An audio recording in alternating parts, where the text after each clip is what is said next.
माँ तू सबसे प्यारी है, माँ तू जग में न्यारी है।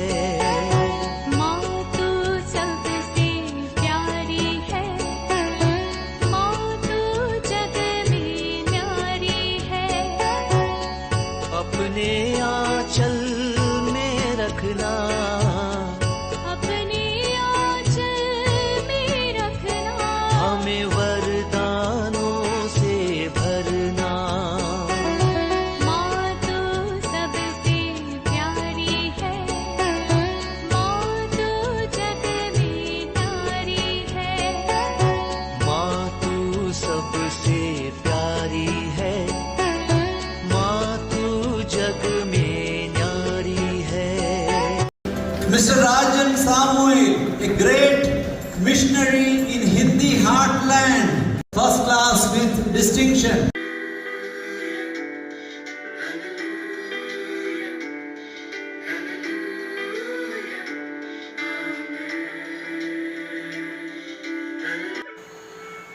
पिता, पुत्र और पवित्र आत्मा के नाम पर आमीन। आप सबों को जय यीशु। कुछ दिन पहले केरल देश के एक प्रमुख जो न्यूज़पेपर है उसका एक न्यूज़ मेरे सामने आए हैं और उसी के ऊपर आज का क्लास लेना चाहूँगा। केरल के कन्नूर चुंगकुन्न फातिमा मादा एक फरोना चर्च है।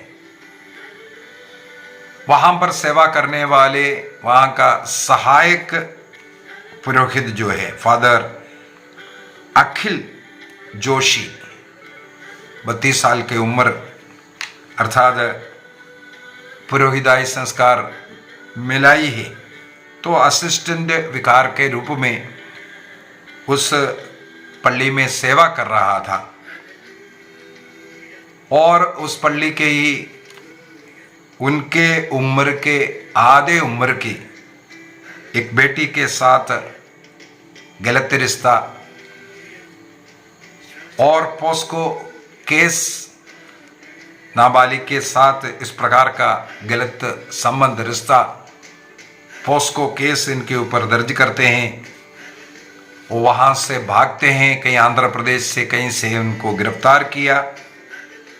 आज सुनने में आया है वो जेल में बंद है पोस्को केस के अंदर। ये पहला घटना नहीं है, इस प्रकार कई घटना इससे पूर्व में भी हुआ है। पुरोहितों द्वारा करने वाले इस प्रकार के पाप, चाहे होमोसेक्सुअलिटी हो, चाहे व्यभिचार का पाप हो, कई बार ये सुनने के लिए आते हैं। अनेकों केस पर्दे के पीछे दबा रहता है। कई लोग कलीसिया के लिए या पुरोहितों के लिए ये अपमान का बात है सोच करके उसको दबाते हैं। इस कारण पर्दे के बाहर रोशनी में नहीं आते। तो मेरे सामने ये सवाल आया, इसी वजह से मैं समझता हूँ इसका क्लास लेना ही जरूरी है। इसको दबाने से क्या फायदा। एक नेशनल पेपर के अंदर उस पुरोहित अखिल जोशी का फोटो सहित जेल में हो गया करके आया और ये कुछ छुपी हुई बात नहीं है। इस क्लास लेने के पीछे का एक मुख्य उद्देश्य यह है, 12-13 साल सेमिनरी में पढ़ाई कर ब्रह्मचर्य का, ओबीडियंस का, आज्ञा पालन का और दरिद्रता का जीवन जीने का निर्णय करते हुए एक पुरोहित एक व्यक्ति बनते हैं।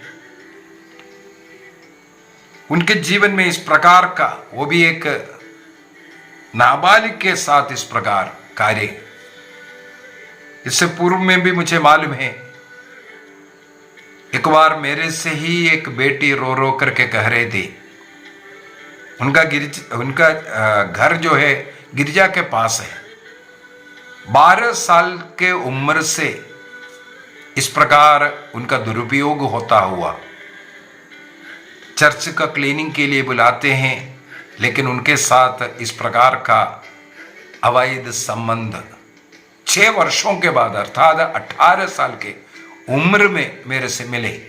मैंने उसका सोल्व करने का प्रयत्न किया, लेकिन वो बेटी स्वयं मना कर दी है।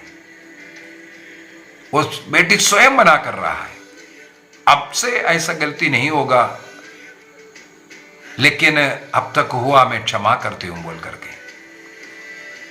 यही सबसे बड़ी गलती, जो गलतियां हो रहा है उसको पर्दा डालना,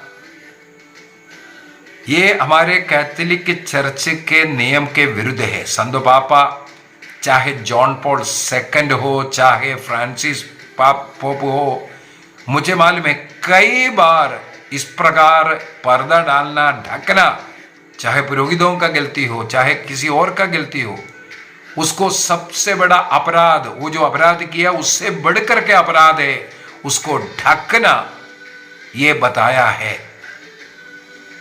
आप किसी का अपमान करने के लिए नहीं, बल्कि इसको इसलिए सामने लेकर के आना जरूरी है, उसके द्वारा वो पाप खत्म हो जाए और उनके आत्मा को भी बचाएं। ऐसे अन्य लोगों के लिए भी एक उदाहरण बन जाए, एक डर, भय, इसके लिए भी ये बहुत ही जरूरी है।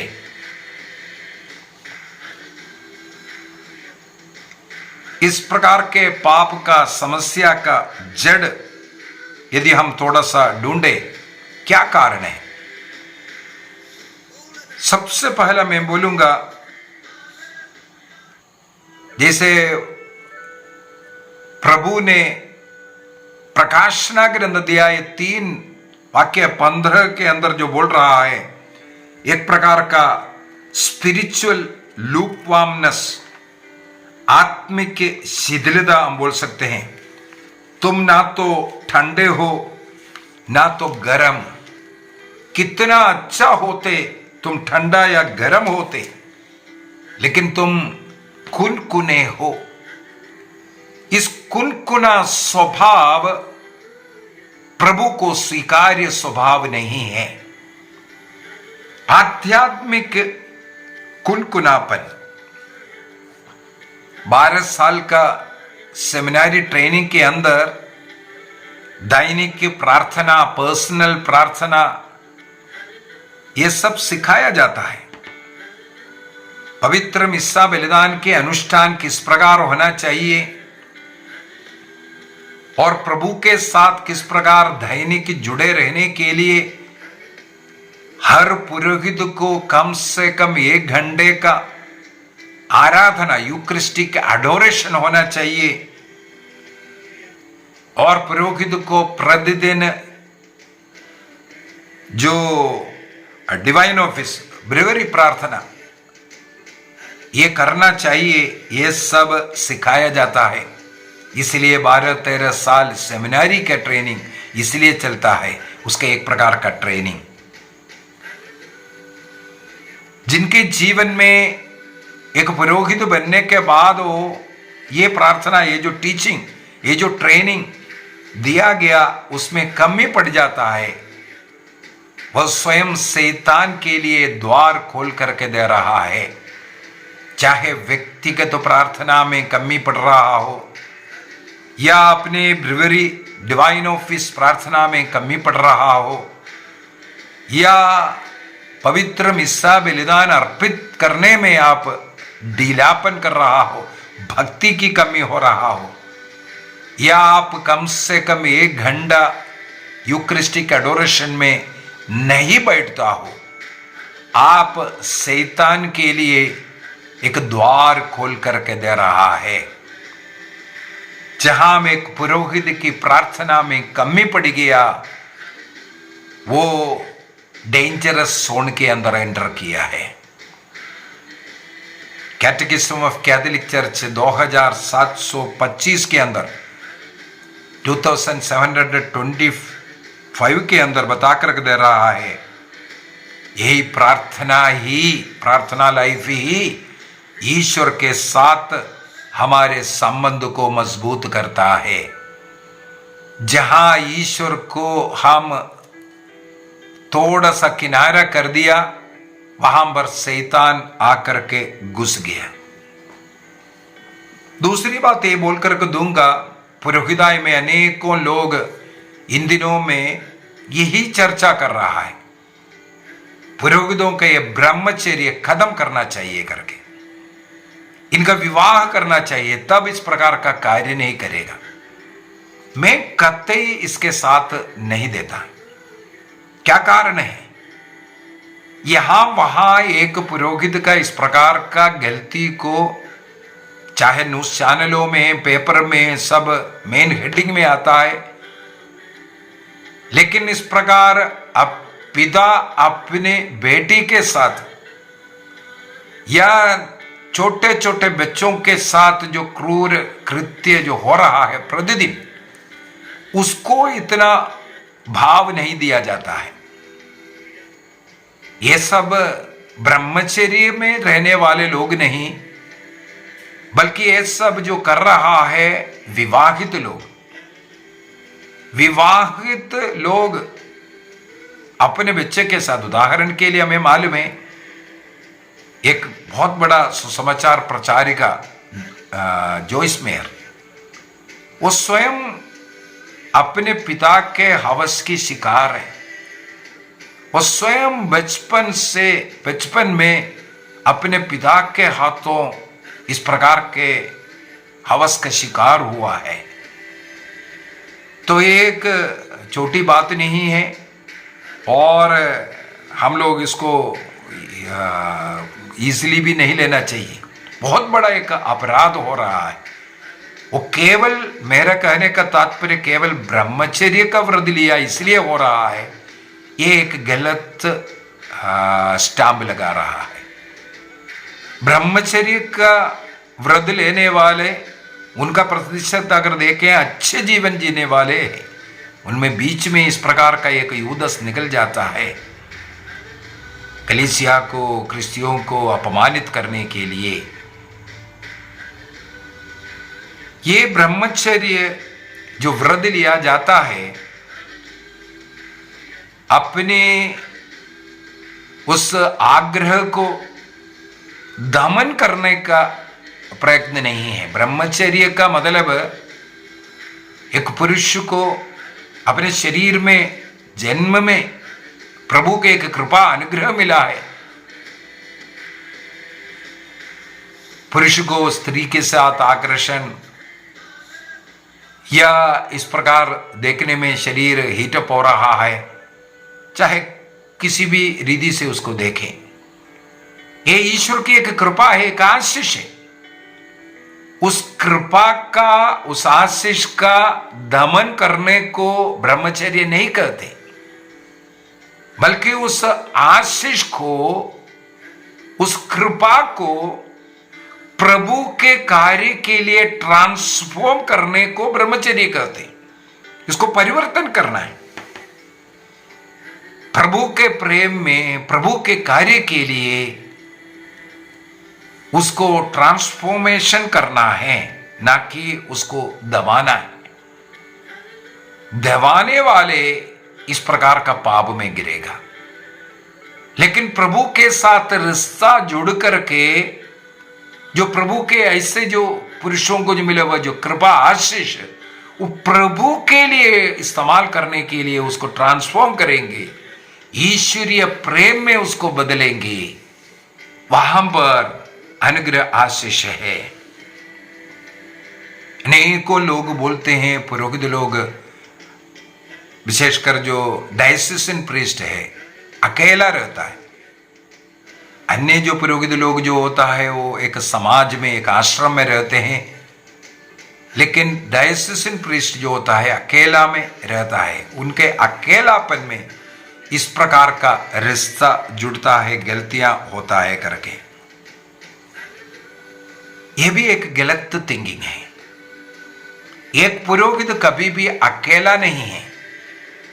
अगर कोई पुरोहित अपने को अकेलापन का अनुभव में आता है, इसका पीछे का कारण है वो जो आध्यात्मिक जो लुकवार्मनेस में पड़ गया है, कुनकुना में पड़ गया है। जो पुरोहित अपने जीवन को प्रभु के लिए पूर्ण समर्पित कर प्रार्थना का, आराधना का और प्रभु का कार्य को फैलाने का कार्य जो करते रहेगा, उनके जीवन में कभी भी ये अकेलापन नहीं होगा। अकेलापन को दूर करने के लिए आजकल इंटरनेट हो गया, मोबाइल का उपयोग हो गया, अन्य दोस्तियों में ये जाना तब है जब प्रभु के साथ आपका दोस्ती नहीं है। प्रभु के कार्य से बढ़कर के आप अपना इस प्रकार का व्यक्तिगत रिश्ता को महत्व दे रहा है, इस कारण हो रहा है मेरे विचार में। इसलिए पुरोहितों को एक बार सोचने की जरूरत है। उनका प्रतिदिन का वो जो टाइम टेबल है उसके विषय में और थोड़ा सा स्टडी करने की जरूरत है। एक कहावत होता है, early to bird and early to rise make a man healthy, wealthy, wise, ऐसा कर का कुछ है। मतलब जल्दी सोने के लिए जाना और जल्दी उठना, ये दोनों बहुत ही जरूरी है, बहुत ही जरूरी है। ये एक दैनिक डेली जो टाइम टेबल के अंदर लेके आना जरूरी है। कुछ घंटे प्रभु के साथ बिताना और दिन भर यदि मेहनत कर रहा है, काम कर रहा है, कई लोग जो है दोपहर को बहुत सोते हैं, उनको रात को नींद नहीं है। उनको प्रभु के लिए कार्य करना है, कार्य करना है। कार्य नहीं करने वाले ऐसे सोते हुए, खाते पीते अपने जीवन को बर्बाद करते हैं। अन्य लोग जो प्रभु के कार्य में लिप्त हैं, प्रार्थना है, अडोरेशन है, समय समय पर अपने जो प्रार्थना ब्रेवरी ये सब करते हैं, वे लोग आराम से रात को सो सकता है। इसलिए कुछ बातें मैं सामने रखना चाहूंगा। यदि कोई भी पुरोहित मुझे सुन रहा है, जिस प्रकार फादर अखिल जोशी आज जेल में बंद है, हो सकता है अनेकों लोग जेल में नहीं लेकिन शैतान के कब्जे में बंद होगा। वहां से उन्हें छुड़ाने का प्रयत्न है मेरे छोटी सी क्लास। सबसे पहले डेली जो प्रार्थना जो करना है, पर्सनल प्रेयर, क्रिस्त के साथ आपका एक गहरा रिश्ता जोड़कर रखना है। जो डिवाइन ऑफिस प्रेयर्स जो होता है उसको नियमित रूप से करना है। मिनिमम 1 घंटे का आराधना, अडोरेशन, यूकरिस्टिक अडोरेशन आपके जीवन में होना जरूरी है। अभी पिछले सप्ताह ही हमारे केरल के धर्म प्रांत में, हमारे धर्म प्रांत में 8 पुरोहितों का पुरोहिताभिषेक हुआ और उसके अगले दिन हमारे पास का ही पल्ली में एक पुरोहित का फर्स्ट होली कुर्बाना था। पहला मिस्सा बलिदान अर्पित किया, उसमें मैं भी भाग ले रहा था। उस मिस्सा के अंत में जो उनका अनुमोदन करने के लिए जो मीटिंग है, उसमें बिशप को कहीं जाना था, तो उस पुरोहित को बिशप की ओर से 3 चीजें एक एक क्या करना है बोल करके देता हुआ मैंने देखा। उसी बिशप के द्वारा उनका ऑर्डिनेशन हुआ। उसी बिशप फर्स्ट होली मास में भाग लेकर के उस पुरोहित को धर्म प्रांत की ओर से 3 गिफ्ट दिया। 3 गिफ्ट। सबसे पहले मैंने देखा एक छोटा सा मॉन्स्ट्रेंस था। एक छोटा सा मॉन्स्ट्रेंस पुरोहित के हाथ में पकड़ा करके बिशप ने कहा, ये क्रिस्त के साथ आपके रिश्ते को और मजबूत करने के लिए, आपका व्यक्तिगत उपयोग के लिए मैं ये दे रहा हूं। ओह, मेरा हृदय उस समय पर इतना आनंदित हुआ। बिशप अपने नव पुरोहित से कहते हैं, क्रिस्त के साथ आपका रिश्ते को और मजबूत बनाए रखने के लिए इसका उपयोग करते रहना बोल करके एक छोटा सा मॉन्स्ट्रेंस बिशप ने सबसे पहले उस पुरोहित को दिया। दूसरा, एक बाइबल भेंट किया। इसको पढ़ करके इसके अनुसार जीवन जी करके इसकी घोषणा करना ही आपका कर्तव्य है, इसीलिए प्रभु ने आपको चुना है, ये बोल करके पवित्र बाइबल को रोज पुरोहित बाइबल पढ़ने वाला, बाइबल को सीखने वाला, बाइबल को जीने वाला बनना है। उसी जीवन को अपने भेड़ों को बांटना है। तीसरा, एक रोजरी माला उस पुरोहित को दिया। देकर के ये कहा, एक पुरोहित जब तक मां से जुड़े हैं उन्हें कभी भी विचलित होने की जरूरत नहीं है। जिनके साथ मां है वो मां सब कुछ के लिए उन्हें मदद करेगी। जी हां, इस प्रकार का पाप में गिर करके जेल में जाने की अपेक्षा एक रोसरी हाथ में उठा करके रोज चारों रोसरी करें। आनंद का भेद, प्रकाश का भेद, दुख का भेद, महिमा का भेद, माता मरियम के निष्कलंक हृदय में अपने को समर्पित कर इन चारों रोसरी दैनिक के जीवन का एक भाग बनाकर एक पुरोहित मां का हाथ पकड़कर इस स्वर्गीय यात्रा कर सकते हैं। अपने जीवन का उदाहरण अपने कलीसिया को देख पाएगा। मुझे बहुत अच्छा लगा हमारे बिशप उस नव पुरोहित को जो दिया हुआ एक गिफ्ट यही है। एक पुरोहित को आध्यात्मिक के जीवन जीने के लिए इसकी जरूरत है, तीनों की जरूरत है। दूसरी बात, मुझे कहीं पढ़ने के लिए मिला हमारे संत जॉन पॉल द्वितीय के विषय में, पवित्र मिसा अर्पित करने के पूर्व में रोज पाप स्वीकार करता था करके। मुझे मालूम नहीं, लेकिन कहीं ना कहीं मैंने सुना है या पढ़ा है। लेकिन कई संतों के विषय में भी ये पढ़ा है, रोज पाप स्वीकार करने वाले। हम लोगों के बचपन में हम लोगों को सिखाता था हर सप्ताह पाप स्वीकार करना, इसके बाद योग्य रीति से प्रभु को ग्रहण करना।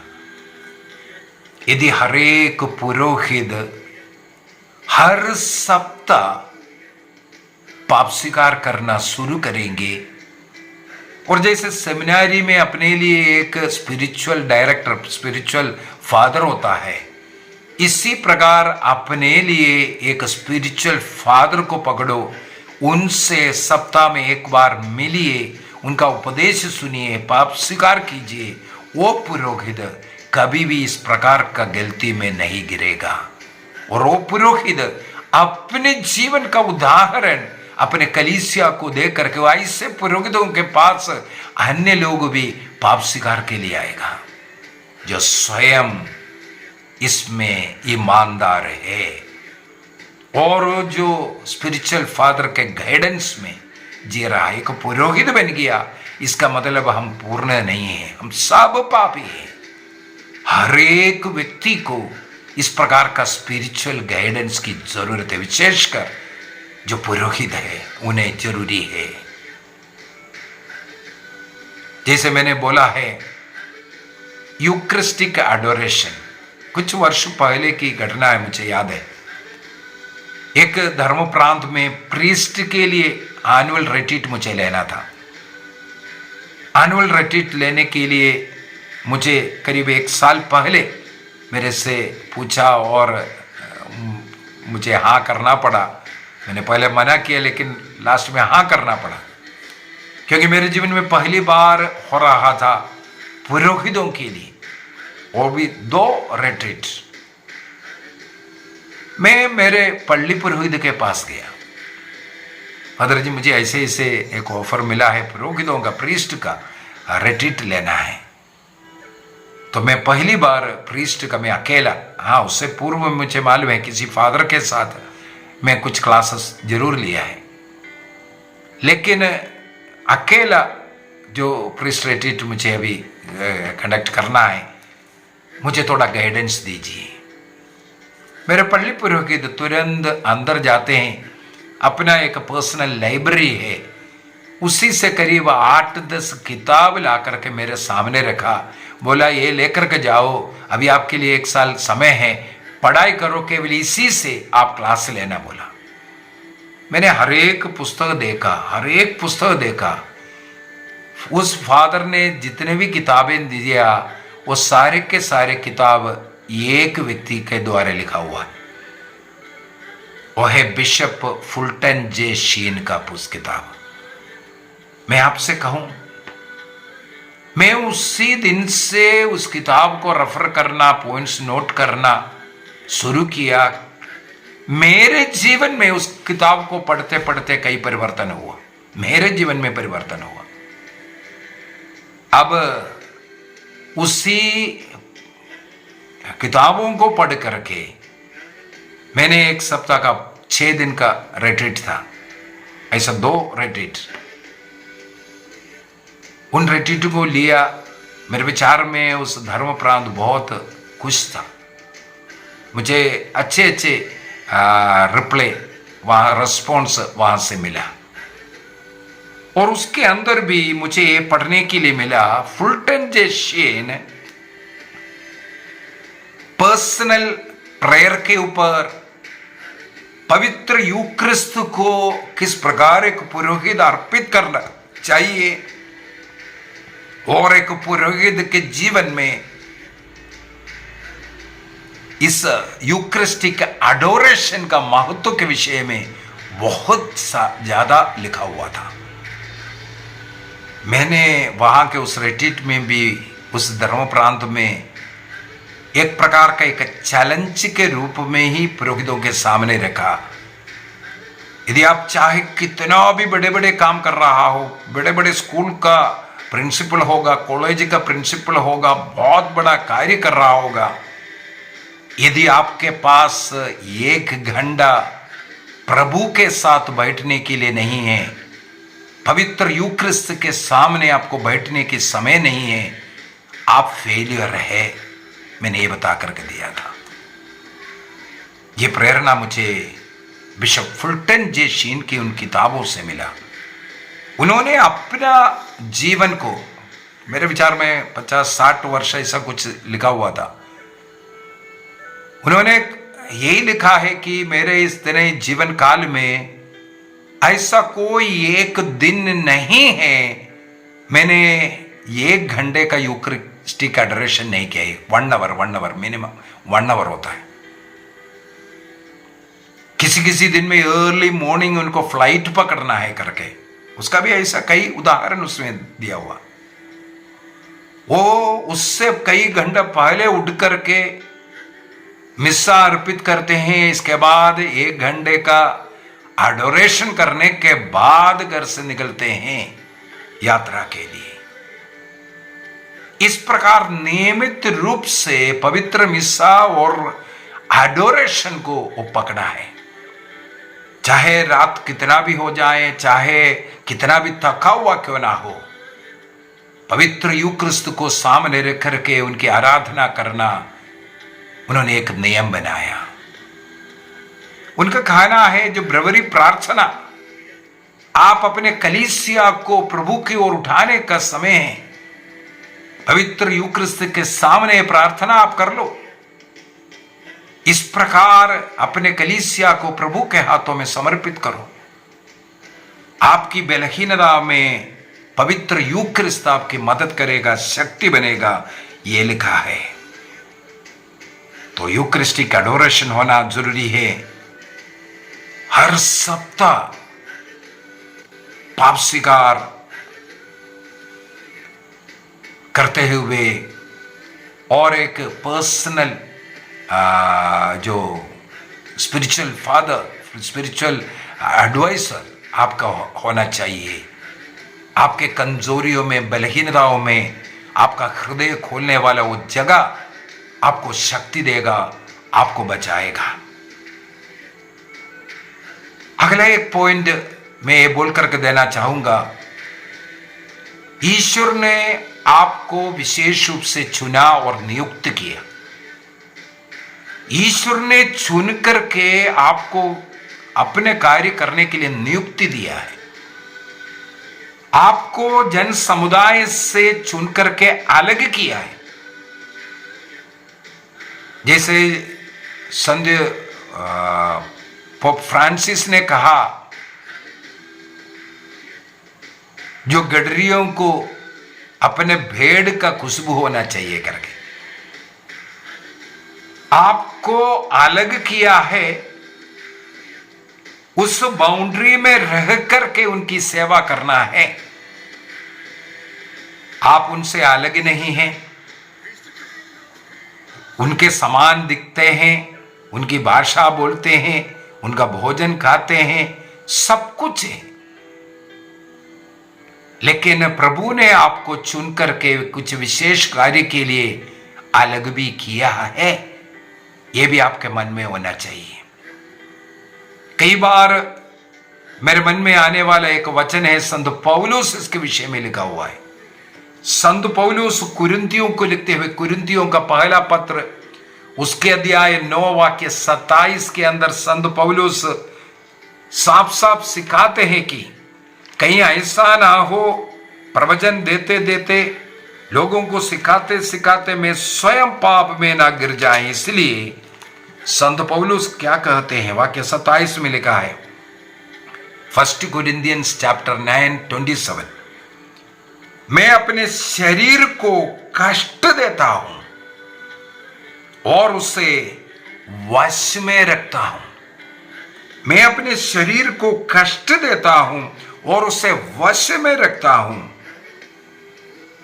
कहीं ऐसा ना हो कि दूसरों को प्रवचन देने के बाद स्वयं मैं ही टुकरा दिया जाऊं। दूसरों की आत्मा की रक्षा मेरे द्वारा, मेरे हाथों में प्रभु ने सौंपा है। कहीं ऐसा ना हो उनकी रक्षा करते करते मेरी आत्मा ही नरक में ना गिर जाए। इसीलिए संत पौलुस कहते हैं, मैं अपने शरीर को अपने वश में रखता हूं, उसको कष्ट देता हूं। अपने शरीर की इच्छाओं को मैंने ये बोला दबाने कर नहीं बोल रहा है, उसको आपको ट्रांसफॉर्म करना है कलीसिया के अच्छाई के लिए। आपके शरीर में जो खून बह रहा है, आपके शरीर में जो इच्छाएं उत्पन्न हो रहा है, उसको अच्छाई के लिए आपको ट्रांसफॉर्म करने की जरूरत है। एक और वचन मुझे याद आ रहा है, वो है अय्यूब का ग्रंथ, जॉब चैप्टर 31 वर्स 1 में लिखा है, मैंने अपने आंखों के साथ समझौता कर दिया कि मैं किसी कुंवारी पर दृष्टि नहीं डालूंगा। मैंने अपने आंखों के साथ समझौता किया कि मैं किसी कुंवारी के ऊपर दृष्टि नहीं डालूंगा। आजकल इंटरनेट, मोबाइल सब इस प्रकार का पाप के लिए एक साधन बन गया है। इसलिए हमें कुछ सीमाओं का पालन करना है, कुछ बाउंड्रीज का मेंटेन करना जरूरी है। किससे कैसे बात करना है, संत पौलुस तिमोथी को लिखते हुए कहते हैं, अपने उम्र वालों को अपने समान, अपने भाई और बहन के समान, अपने से छोटे लोगों को बच्चों के समान, अपने से ऊपर बड़े लोगों को अपने माता पिता के समान आपको आदर करना है। अपने उम्र के लोगों को अपने भाई और बहन समझना, अपने से छोटे लोगों को एक बच्चा उसके समान समझना, बड़ों को माता पिता का दर्जा देना, इस प्रकार का एक दर्जा देकर के आदर सम्मान देकर के जीवन जियोगे, आप इस प्रकार के पाप से, पाप के अवसरों से बच पाएगा। ये बहुत ही जरूरी है। विशेषकर ये जो डिजिटल इस युग में अनेकों पुरोहितों का एक बलहीनता बन गया है। कई लोग फेसबुक में पता नहीं क्या क्या है इसके अंदर फंसा हुआ है। कई लोगों को पता नहीं क्या कहां कहां रिश्ता इस प्रकार का है। कई लोगों का इस प्रकार का बातचीत के द्वारा मनोरंजन हो रहा है। थोड़ा हाय हुई करना, इस प्रकार का रिलेशन, और इसमें क्या है, धीरे धीरे पोर्नोग्राफी, जो अश्लील जितने भी चित्र है या फिल्म है, ये अकेलापन में आपका दोस्त बनना शुरू हो जाएगा। आपको दोस्त बनना चाहिए, आपका दोस्त बनना चाहिए क्रिस्त के साथ प्रार्थना में बिताने का समय। इस प्रकार के मोबाइल के अंदर आप रहेंगे, आपका वो रिश्ता टूट जाएगा। 4 रोजरी करना, बाइबल को एक ओर से पढ़ते जाना, और प्रतिदिन की मिस्सा बलिदान के लिए एक टॉप तैयार करना, इस प्रकार का आध्यात्मिक कार्य की जगह पर यदि आप अन्य कार्य करेंगे, उसके अंदर आप नष्ट होते जाएगा। कैनन लॉ 277 के अंदर लिखा है, पुरोहितों को उन लोगों के साथ संबंधों से सावधान रहना जरूरी है जिनके साथ आपका रिश्ता आपके ब्रह्मचर्य को खतरा बना सकता है। चाहे वो मोबाइल हो, चाहे किसी और सोर्स हो, चाहे कोई व्यक्ति क्यों ना हो, आपके ब्रह्मचर्य में, आपके रात्रि में, नींद में आपको प्रॉब्लम हो रहा है, कोई व्यक्ति, कोई वस्तु, कोई चीज, उससे आपको परहेज करने की जरूरत है। कई लोगों को कई नंबर्स अपने मोबाइल से डिलीट करने की जरूरत है। जिनके साथ आप ज्यादा बातचीत कर रहा हो, आपको जिनके साथ बात करने से आनंद लग रहा हो, आपके ब्रह्मचर्य के खतरे में डाल रहा हो। कैनन लॉ 277/2 के अंदर ये बता करके दे रहा है। इसलिए हमें बहुत ही जरूरी है। यूथ कैटेकिज्म 409 के अंदर बताता है कि शुद्धता केवल बाहरी व्यवहार से नहीं है, बल्कि अपने हृदय की शुद्धता वो बहुत ही जरूरी है।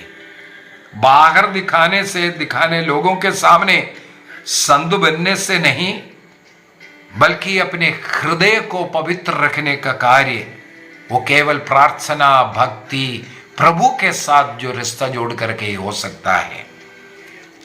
जैसे संत फुल्टन जे शीन जो सिखाते हैं, माता मरियम के साथ एक अलग रिश्ता आपको जोड़ने की जरूरत है। मां मरियम की भक्ति, उनके शरण में रहना, मरियन कॉन्सेक्रेशन कहते हैं। आप मरिय भक्ति में 4 रोजरी कर रहा हो और मरियन कॉन्सेक्रेशन का रोज, ऐसा कई प्रार्थनाएं हैं, विशेषकर पुरोहितों के लिए प्रार्थनाएं हैं।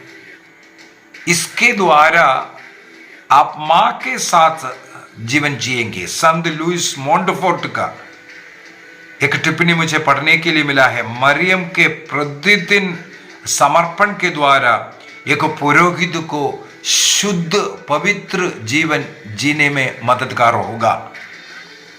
यदि आप 4 रोजरी प्रतिदिन करते जाएगा, आप शैतान के विरुद्ध लड़ने के लिए एक शस्त्र का धारण कर रहा है। प्रतिदिन चारों रोसरी, सबसे पहले आनंद, प्रकाश, दुख और महिमा, इसी ऑर्डर में प्रभु का जन्म से लेकर के स्वर्गारोहण तक के 20 भेदों को मनन चिंतन कर, ऐसे 20 जरूरतमंदों के लिए समर्पित कर, 20 ऐसे मुख्य बातों के लिए प्रार्थना करना, मध्यस्थ करना यदि आप शुरू करेंगे, मां मरियम आपकी पवित्रता के लिए मदद करेगा करके संत जॉन क्रिसोस्टम सिखाते हैं। पुरोहित को हमेशा स्वर्गदूत से भी अधिक शुद्ध पवित्र जीवन जीना चाहिए, संत जॉन क्रिसोस्टम का कहना है। संत थॉमस एक्विनस अपने सुम्मा थियोलॉजिया में लिखा है, पुरोहितीय पवित्रता उनके सेवा में वो प्रभावित रहेगा। अगर अच्छा सेवा करना है कलीसिया का, आप जितना अधिक पवित्र रहेंगे उतना अधिक सेवा आप उस कलीसिया का कर सकते हैं। संत अगस्तिन एक प्रार्थना जैसे है, बोलते हैं हमारा हृदय तब तक अशांत है जब तक हमारा हृदय प्रभु में विश्राम नहीं करे। प्रभु उनका शरण स्थान होना है। प्रभु में विश्राम करने वाला पुरोहित ही एक पवित्र जीवन जी सकता है। संत जॉन मरिय वियानी पुरोहितों का मध्यस्थ पुरोहित कहते हैं, हर रात खुद को पापी समझना, दोषी ठहराना और उसके लिए पाप स्वीकार करना, यही उनका पवित्रता का पहला स्टेप है। अगली बात, मुझे सुनने वाले हर एक विश्वासियों से कभी ये नहीं सोचना है हमारा पुरोहित पूर्ण है, परिपूर्ण है, उनमें कोई कमजोरी नहीं, बलहीनता नहीं। एक पुरोहित को पवित्र रहने के लिए वो पुरोहित जिन जिन लोगों से मिलते हैं, जुलते हैं, जिन लोगों के बीच में सेवा करते हैं, उनके ऊपर भी निर्भर रहता है। एक पुरोहित को पवित्र जीवन जीने के लिए सबसे पहले हम लोगों का प्रार्थना की जरूरत है। प्रभु ने हमें एक पुरोहित दिया, हमारे परिवारों से, हमारे बच्चों जैसे एक बच्चा प्रभु के बुलाहट को स्वीकार कर पढ़ाई कर करके आए हैं, हमारे घरों से। उनके ऊपर पत्थर फेंकने की अपेक्षा उनके लिए घुटनों में आकर के प्रार्थना करना कितना अच्छा रहेगा। हर घर में हर व्यक्ति रोज अपने पुरोहितों के लिए प्रार्थना करने के लिए नियुक्त व्यक्ति है। यदि एक पुरोहित आपकी सेवा करते हैं, आप उनके लिए प्रार्थना करनी चाहिए, तभी वो पुरोहित एक पुरोहित बन करके सेवा कर पाएगा। कैटेकिज्म ऑफ कैथोलिक चर्च 1547 में 1547 में लिखा है, हम सब लोग बपतिस्मा के द्वारा पुरोहिताई में प्रवेश किया है। हम सब पुरोहित कैटेगरी में हैं, बैप्टिस्मल प्रीस्टहुड कहते हैं। तो हमारा एक कर्तव्य है, जिन्हें होली ऑर्डर्स के द्वारा हमारी सेवा के लिए और संस्कारों के निर्वाह के लिए जो प्रभु ने नियुक्त किया, जो ऑर्डिनरी प्रीस्टहुड से चुन करके उनको एक विशेष दर्जा में नियुक्त किया, हमारा कर्तव्य है उनके लिए रोज प्रार्थना करना है। और हमें सतर्क भी रहने की जरूरत है। कैसे सतर्कता? जैसे कुरिन्थियों के नाम संत पौलुस लिखते हैं, पहला पत्र अध्याय 11 के अंदर 11 का वाक्य 10 को अगर हम पढ़ेंगे, वहां पर संत पौलुस कलीसिया को लिखते हुए कहते हैं, इसलिए स्वर्गदूतों के कारण स्त्री को अधीनता का चिन्ह अपने सिर पर पहनना चाहिए। यहां पर सिर में वस्त्र कपड़ा पहनने के विषय में लिखा हुआ है, सिर ढकने के विषय में। किस कारण? स्वर्गदूतों के कारण स्त्री को अपने अधीनता का चिन्ह। यह स्वर्गदूत वेदी पर खड़े रह करके आपकी ओर देखने वाला वो पुरोहित है। जब कभी आप एक पुरोहित के सामने जाते हैं, आपको सतर्क रहना है। मेरे पुरोहित को मेरे वस्त्र धारण के कारण कोई पाप, कोई गलत सोच, कोई ऐसा कार्य ना हो, उनके ब्रह्मचर्य को ठेस पहुंचाने वाला कार्य मेरे द्वारा ना हो। मत्ती के सुसमाचार अध्याय 18 को भी मैं पढ़ना चाहूंगा। मत्ती के सुसमाचार अध्याय 18 के अंदर प्रभु ईसा मसीह शिक्षा देते हैं। वाक्य 6 से आगे पढ़ता हूं। वहां पर लिखा है, जो मुझ पर विश्वास करने वाले उन नन्हों में से एक के लिए भी पाप का कारण बनता है, उसके लिए अच्छा यही होगी कि वह अपने गले में चक्की का पाट बांधा जाता और समुद्र में डुबा दिया जाता है। प्रलोभनों के कारण संसार को धिक्कार। प्रलोभन मनुष्य के लिए अनिवार्य है, किंतु धिक्कार उस मनुष्य को जो प्रलोभन का कारण बनता है। प्रलोभन मनुष्य के लिए जरूरी है, लेकिन प्रलोभन का कारण बनने वाला, अर्थात उस प्रलोभन के कारण वो व्यक्ति पाप में गिरता है, तो उनके लिए धिक्कार प्रभु कहते हैं। इन नन्हों में से किसी एक के लिए पाप का कारण, चाहे पुरोहित अपने भेड़ों को खाने वाला भेड़िया बन रहा हो, या ये भेड़ें स्वयं अपने गडरिया का पाप का कारण बन रहा हो, दोनों के लिए प्रभु का वचन यही है, धिक्कार है उन लोगों को जो पाप का कारण बनते हैं। तो उस स्वर्गदूत के कारण वस्त्र धारण आपका सही होना जरूरी है।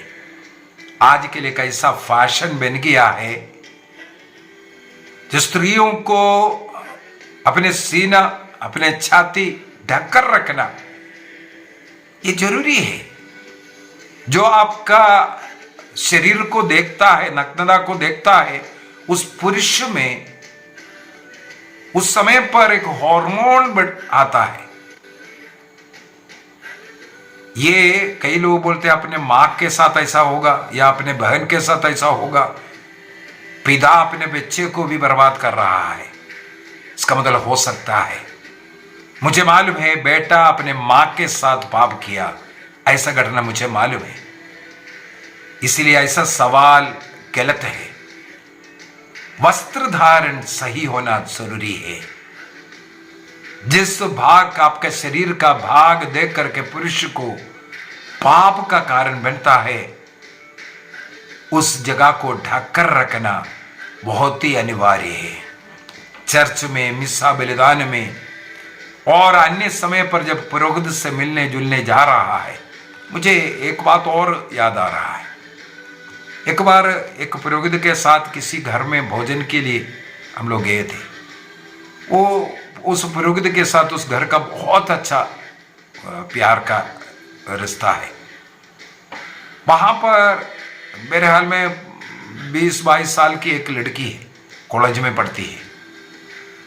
वो फादर को ऐसा लिपट रहा है, उनके दाढ़ी में हाथों को फेर रहा है, पता नहीं क्या क्या नहीं कर रहा है। मुझे अच्छा नहीं लगा। और वो माता पिता के सामने ही हो रहा है।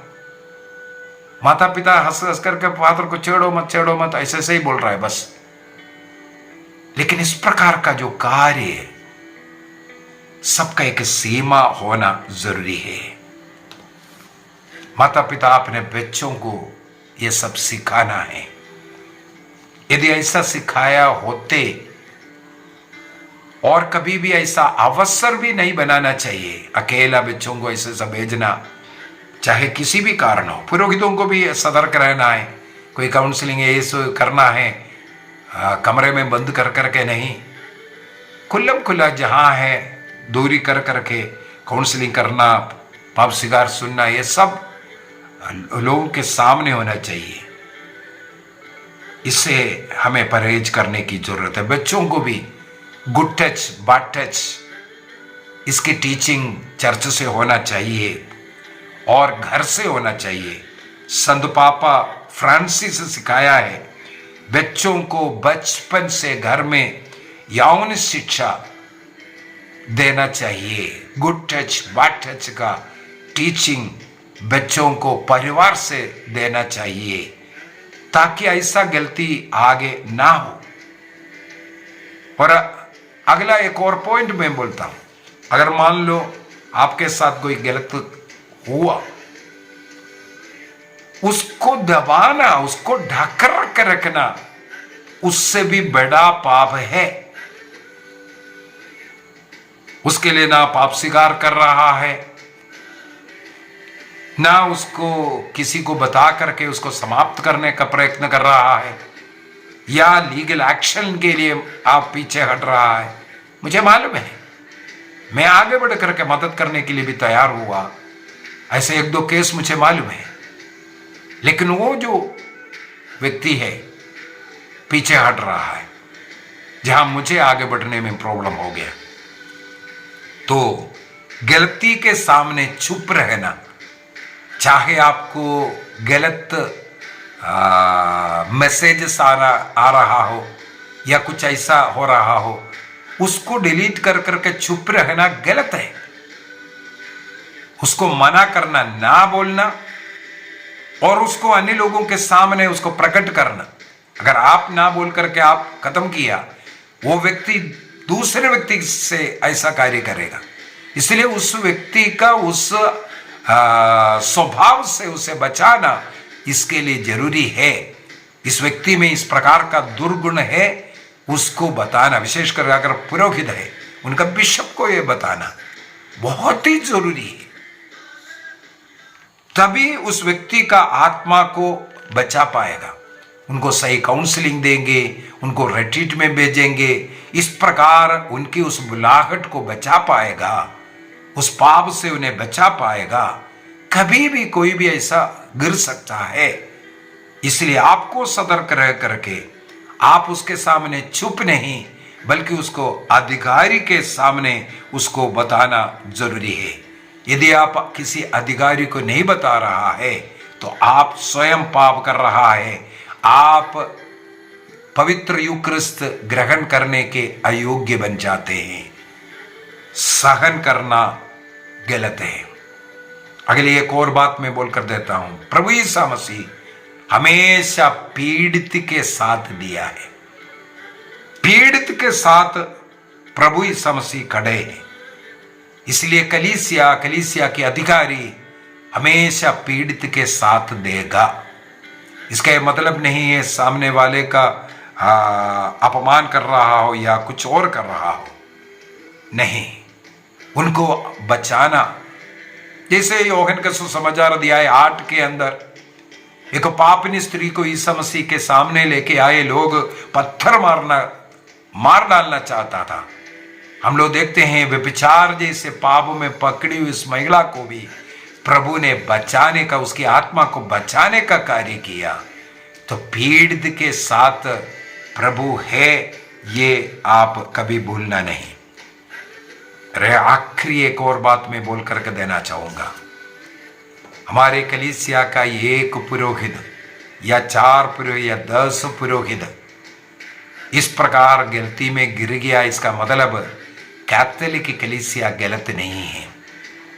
कलीसिया पापियों को गले लगाता है। ध्यान से सुनना, कलीसिया पापियों को गले लगाता है, लेकिन कलीसिया पवित्र है। कलीसिया पापियों को गले लगाता है। क्रिस्त पापियों को गले लगाया, अपवित्र लोगों को गले लगाया, उनके संगति में रहा, उनके साथ भोजन किया, लेकिन प्रभु पवित्र ही रहा। इसी प्रकार कैथोलिक कलीसिया पवित्र है। उसमें अगर कोई ऐसा पुरोहित ऐसा पाप में गिर गया, इसका यह मतलब नहीं है कलीसिया भ्रष्ट हुआ। कलीसिया हमेशा पवित्र है। उनमें से एक ईसा मसीह ने 12 प्रेरितों को चुना, एक प्रभु ईसा मसीह को पकड़ाने वाला यूदस निकला।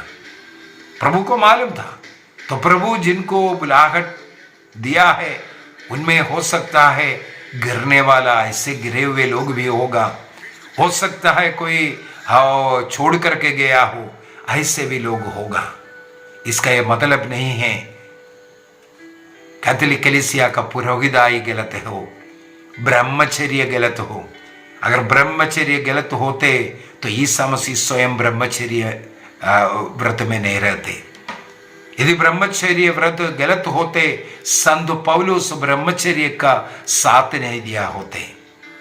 मुझ जैसे तुम लोग भी रहे, मैं ये चाहता हूं बोल करके ब्रह्मचर्य का साथ देने वाला और स्वर्ग राज्य के लिए जो अपने को इस प्रकार समर्पित करते हैं, उस एनर्जी को प्रभु की सेवा के लिए समर्पित करते हैं और अन्य अनेकों सुखों से बढ़ करके स्वर्ग राज्य के सुख को पाने के लिए, उस क्रिस्त में रह करके उस सुख पाने वाले उस कार्य के लिए जो ब्रह्मचर्य व्रत ले रहा है, वो कभी गलत नहीं है। इसलिए उसके उस व्रत के खिलाफ भी बोलना हमें बंद करना है, बल्कि जो ब्रह्मचारी लोग हैं उनको उसमें स्थिर रहने का हमारे द्वारा कृपा मिले, आशीष मिले, इसके लिए हम प्रार्थना करेंगे। प्रभु हमारे सभी पुरोहितों को कृपा दे, आशीष दे, उनके साथ रह करके उनके कमजोरियों में, उनके बलहीनताओं में उन्हें शक्ति दे, सामर्थ्य दे। हर एक पुरोहित को माँ मरियम के निष्कलंक हृदय में समर्पित करते हुए हम उनके लिए प्रार्थना करें। प्रणाम मरिया, कृपापूर्ण, प्रभु तेरे साथ है, धन्य तू स्त्रियों में और धन्य तेरे गर्भ का फल यीशु। हे संत मरिया परमेश्वर की माँ, प्रार्थना कर हम पापियों के लिए अब और हमारे मरने के समय। आमीन। पिता, पुत्र और पवित्र आत्मा के नाम पर आमीन। आप सबों को जय यीशु।